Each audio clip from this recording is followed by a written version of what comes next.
Palengke muna tayo. Nasa Malabon, Panghulong Market ngayon sa Malabon, si Edwin Duque, RH23. Edwin, good morning. Edwin. May buntag at maulang umaga ako yung Angel. Maulan pero marami pa rin namamalengke dahil kung ngayon namamalengke, abay maraming mura. No? Itong nakita ko unang nabugaran ko, itong presyo ng manok, abay nasa 200 pesos talaga ko yung Angel. At nakaraan bumaba ng 210, ngayon ay 200 pesos dito sa Panghulong Market sa Malabon. Ang baboy ay 350, yung pork, yung pork chop, giniling, 350, ang pata ulihan at unahan, ito naman yung 350, halos 320, 10-10 ko yung ipinaba. At ang liempo ay 360 hanggang 380. Ang kambing, ang hindi naman na nagbago presyo, nasa 500 pesos. Pag yung papaitan nila ay 250, yung ulo tapa, mabibili pa rin ng 460 pesos. Ang bangos, bumaba ng hanggang 280 pesos. At mula sa dating 320, naging 280. Ang galunggong, bumaba na rin ko Angel dahil nasa 260, mula sa dating 300.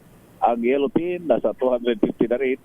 Ang pusita lupot mula sa dating 300, ngayon 340. Ang pusita kalawang ay 280, ngayon naging 240. Ang pagkalamaris naman, bumaba ng 20 hanggang 260 pesos bawat kilo. 90 pesos naman yung tilapia na galing ng Bulacan. Abang makapagaling ng Batangas, ito yung 110 hanggang 120 pesos bawat kilo. Nasa 240 rin ang bisugo, Lapu-Lapu 240, Salay-Salay 240, alos sa 20 yung pinaba na presyo ng isda. Sa palaya, meron ng 80 pesos bawat kilo hanggang 100. Apang yung kalabasa ko yun dyan, isang buwating mataas ang presyo, abay bumaba kayo na 10 piso.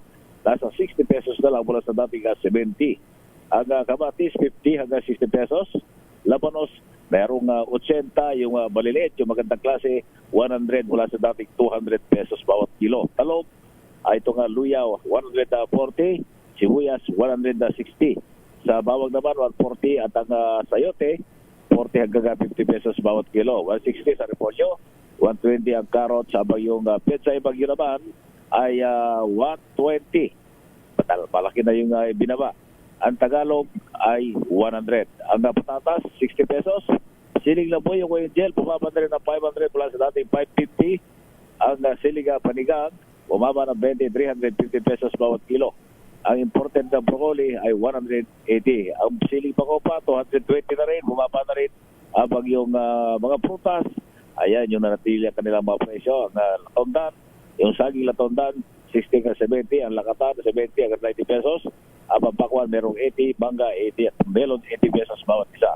Sa presyo ng bigas, pag-umpisa ng 40 pesos, ang pinakabatas rito yung 80 pesos, yung red rice, 60 pesos. Dinorado 80 at ang palagkit na bigas, 80 hanggang 100 pesos bawat kilo.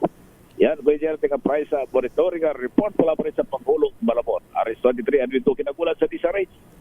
Una sa Pilipinas, una sa Pilipino. Maraming salamat, Edwin.